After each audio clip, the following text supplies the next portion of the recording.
So it continues. We're still in the early stages of this project, but we've committed to making a fiberglass mold of the body once it's finished. But in the meantime, we can build the car out of anything. We're creating things as we go, changing things on the fly. It's definitely unusual, but I have a few ideas on how to pull it off.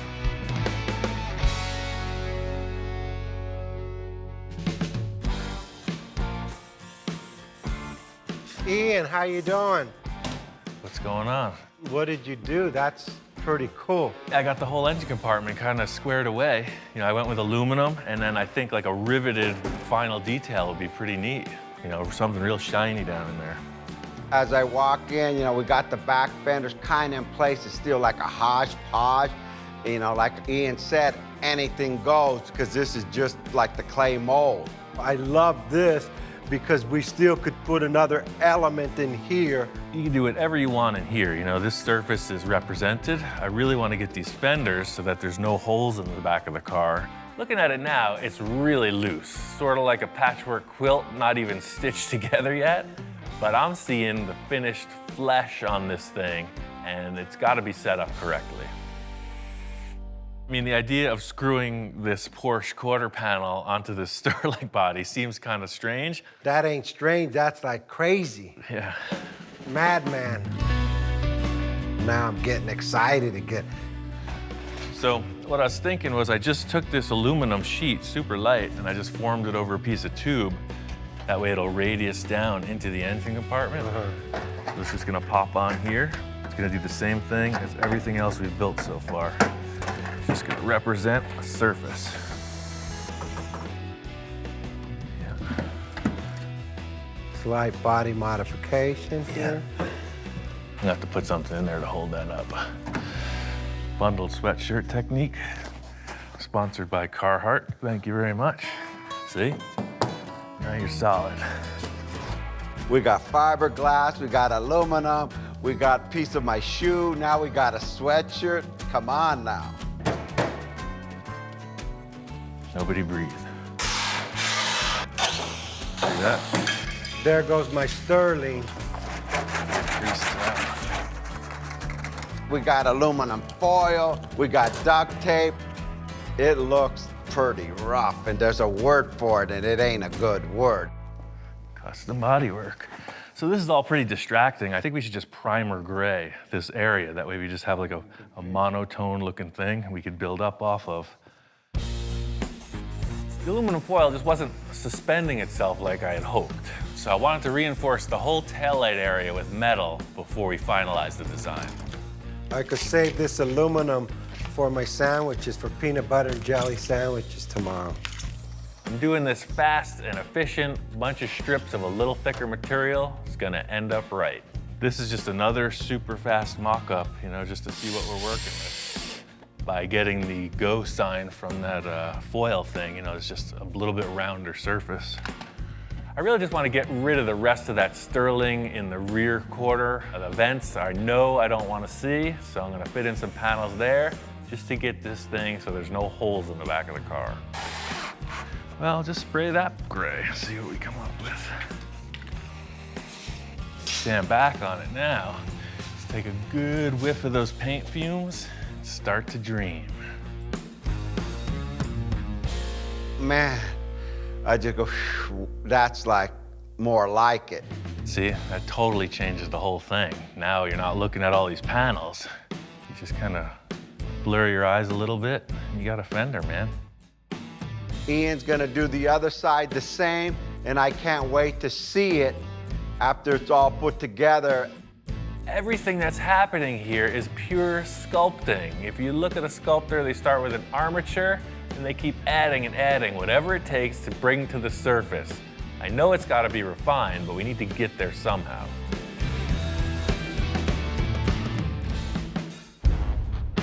Got this passenger side pretty much matched to what Victor and I agreed on over there. Where I'm at now is I need to get this surface workable. What are you crying about? It's like the freaking pitcher walking up to the catcher in a baseball game. It's like a whole thing going on here. He says it's time to put the fiberglass on. can't make any calls until we see that surface represented. This primer coat was purely visual, just to get all the different colors out of the way. I gotta sand through, get the majority of these screw heads off, and then I'm just gonna lay a couple sheets of fiberglass over this work we did, just to give it a little more strength. Right now there's stuff all over the place, different heights, different materials. The fiberglass is gonna glue it all together and make a nice surface to work off. I want to be sure that this fiberglass is going to stick, so in this thing that I'm accomplishing is just giving some texture for the fiberglass to grip to. Truth be told, I'm not the most professional fiberglass guy. I have limited experience, but it's fascinating, so I keep trying. This is the problem we're facing with the metal. When you push down here, it wants to buckle up. As soon as this is wet, all those fibers are going to relax. The only advantage of using fiberglass at this stage of the game is that it's super flexible and it will bond to aluminum, fiberglass, and steel. To weld that thing, you'd have to make it out of one style of metal. Big, long, drawn-out process. It's a little like mopping the floor. It's a little like pouring syrup on your waffles.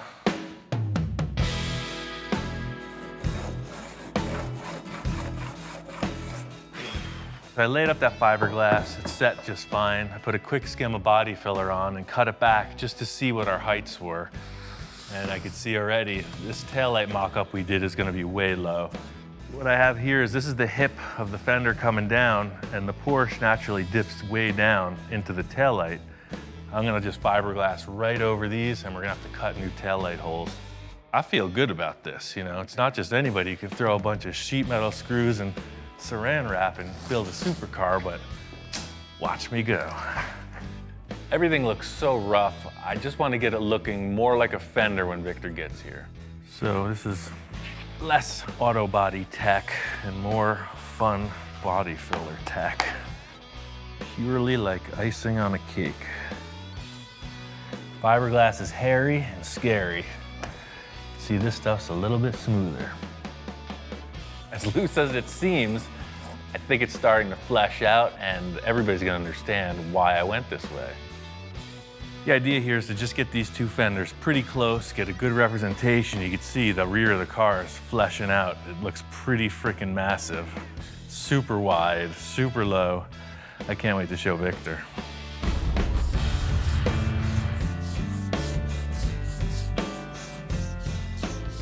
I came in today, Ian, doing some body work. I used to do that myself. I said, give me the sanding block, and I started and shoot.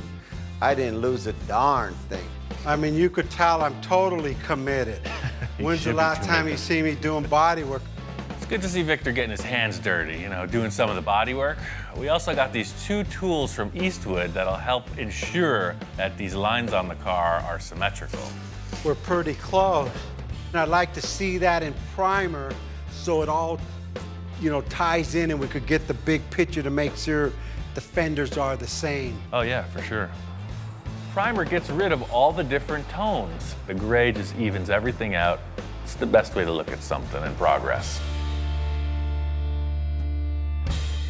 It's like nothing I've ever seen before. Flattening it out one tone, you can really see the shapes. A little refining on the driver's side, but I mean, that's a freaking massive rear end. How much more work do you need to make a mold? You need it finished, right? Oh yeah, the better we make the model, the better the mold comes out. We could either turn the car around and start on the front, or if there's anything else you want to change back there, I'd say it's a perfect time to do it. Now it's like a whole bunch of like bumper back there or body. It's like nothing but rear end showing. I need just one thing to soften that up, and it's got to be massive. We need to do some kind of crazy exhaust, right? Well, I mean, whatever you're thinking, you know, we've done a pretty substantial rearrangement in the back end so far. Everything here is really starting to come together, but I think the one big thing is going to be the exhaust that sets this rear end apart from anything you look at. The 911 exhaust had these big exhausts coming out under each side of the bottom. You know, if you wanted to mask that, maybe have them come out through these holes or whatever. Yeah, I was thinking something kind of massive here in the middle. 3 or 4 muffler pipe sticking out of the back. Hey, I had a dream, you know. My initial idea in my mind was to see this massive car go by you, like what the heck was it? And all you see is this big old pipe with some fins coming out almost like a bomb. All the supercars got the fins on the bottom. Well, hey, guess what? I want the fins on the top and I want the fins on the side. Almost like a propeller to a boat, but straight. Okay. Victor's coming up with all these ideas about multiple exhaust tips, some kind of really exotic designs, and I'm saying let's just try to get some real world structure to this theory. Let's just make like a cardboard mock-up, come up with some kind of concept. All right, so whatever diameter exhaust you use is up to you, but I got this tubing from the fiberglass. I'll just cut this cardboard off. We'll have something to work with. Way too small. Too small. That's like embarrassing, you know. We need some like volume here, man. So something more like this or this diameter, like way big. Yes, that's what I'm looking at. Remember, massive. Let's just tape them on the car, see kind of what we got proportion-wise. So, I mean, 3 sort of fits like that. That's an even better mock-up than freaking cardboard and drawing, huh? Well, stand back and look at that. I mean, 5-inch exhaust is pretty substantial. I was thinking of having a fin, and a fin, but I only need the fins on top, on the bottom, and the 2 on the side. And it changes the whole back end of that car. And then put fins on the bottom. Yeah, exactly, a fin, okay. Victor's description of this theory is pretty elaborate. It's a bomb, it's a jet engine, it's fast, it's hot. A little hard to figure out exactly how it's going to end up. We're just trying to get this concept as close in the mock-up to what's going to happen in the real world. Ian, I feel like I'm in arts and crafts. I failed arts and crafts in school. So this is the same size diameter as the tape, so I mean, that's a pretty substantial exhaust pipe. And you know what, as I'm looking at it, maybe 2 would do it. Check it out, stand back, see what you think. I kind of like 3. Shop inspector's checking it out as well. I think he's gonna have the final word. Dude, what do you think? Cool? All right, I guess he said that's cool. He wants 3. 3's the number. 3's the number. I think it's gonna stick. As I left that, I mean, it was pretty loose mock-up. I mean, a lot of things could be changed or interpreted, but that's his problem. The thing is, when Victor's describing all this and coming up with a cardboard concept, I'm really starting to see my own vision of it, and that's the challenge in this whole thing. I gotta build it.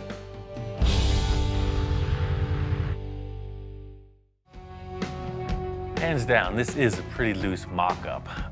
Victor and I decided on 3 exhaust ports with a series of fins. The rest is kind of up to me. So I got a bunch of scrap stuff from the metal supply. This is aluminum plate. It's 1/2 thick. They just had all these squares in the remnants pile and a bunch of these cylinders. All I had to go off was this cardboard template and a couple rolls of tape, so you could see it's pretty darn near that. So these fins will be set up kind of crosshair style at 90-degree intervals, and then they'll all screw together. In a perfect world, I would have a lathe and a mill. I would probably set this in the mill on the slider deal and have lines perfectly parallel with each other. But I don't have a mill. I've got a magic marker, a somewhat flat table, and a roofing square. I don't have a lathe. I'm using a marker. Hey, a marker on the table is gonna be fine. Stick with me. One thing I'll concede to is the fact that the design and development of this piece is a little unorthodox, but that's just business as usual around here. It's gonna sit right in the center of that square. Your fins are all already dictated as far as how they go, 90 degrees apart from each other. I can come in with the plate right up to that line and set it parallel with this here and scribe straight up. Got this really rudimentary jig on the table. What it's going to afford me is the ability to mark each fin location symmetrically. And then they'll all screw together. So I know we're going to get these parts polished in the end. So the idea of it being modular, they'll be able to easily polish it and then we can reassemble it. The whole thing here is the billet aluminum fad. And it looks high-tech, machine finish, looks expensive, it looks classy. I'm gonna do it without the expense or the class. Now, these are all together. They go back onto their jiggy jig, and we set up the design for these fins. Victor's fins looked a lot like this square. They were triangular. Instead of having this pointy triangle shape, I think it should go straight back, more jet-like. Sort of like that. This is inside the car. Probably the majority of this is in the car. So really, all you're seeing is like that. This is a pretty big plate to cut. Could use any type of high-tech machinery in the world. But I think I'm just gonna use the common jigsaw.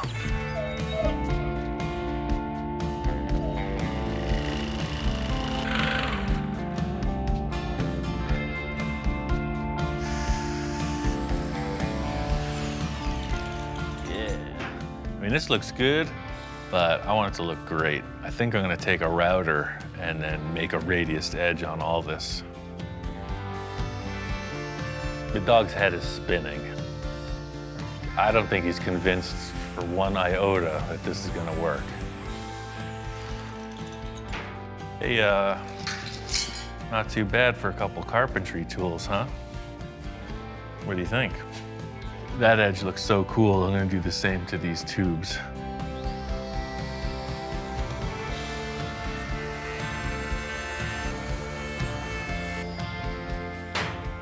What's not to like about that?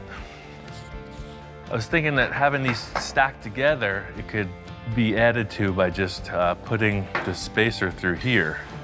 And in effect, what that does is make it look like this fin travels right through and makes it look a little bit lighter. This thing is really starting to come together. I think the shop inspector is even starting to get convinced. Again, this is all still just roughed out. If you have to cut it or modify it, so we will. So you can see, it's gonna go right in the middle of that license plate opening. See now. Now he's finally conceding. We're just gonna cut out in here and then something like this. It's gotta go in a good 8 or 9 inches.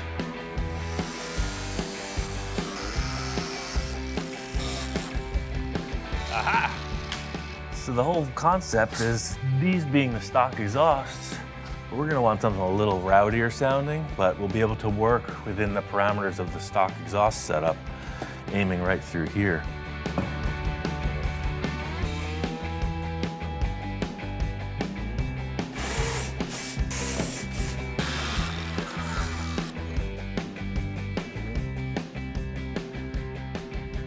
Oh yeah, that's totally cool.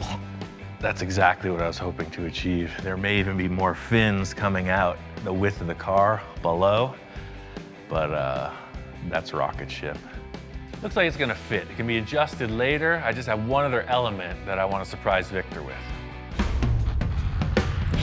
I'm very happy with everything. Mostly that it's like, can be like skee ball.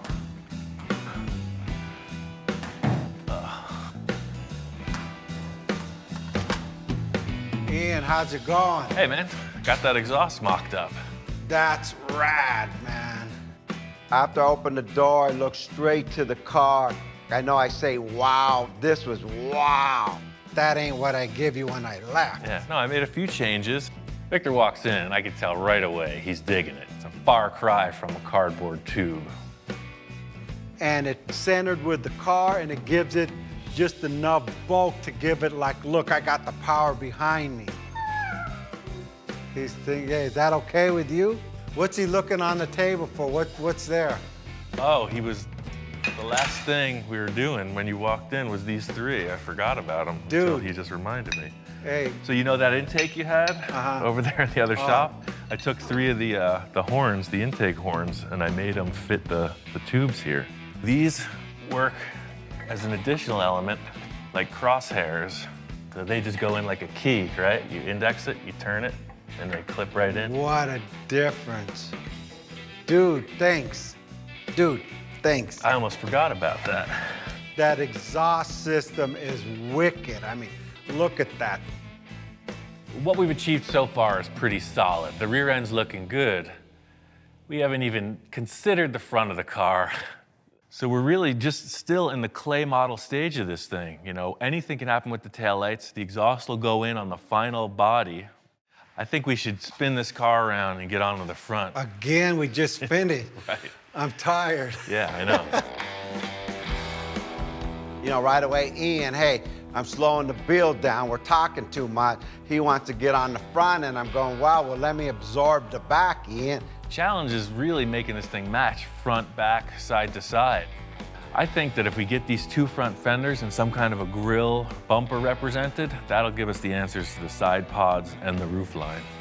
Yeah, because that roof line's got to change, like, dramatically. Hey, you picked the Sterling, man, not me. So the same thing goes for the nose of this. You saw the process in the back. Anything you find, file cabinets, space helmets, you name it. Anything you want to put on the front, we just fiberglass over it, and that becomes the model. I thought I was lost in the back. I'm really lost in the front. I've got some ideas. I know Victor's head is spinning. What we achieved in the rear, I can't wait to transfer that energy into the nose of the car.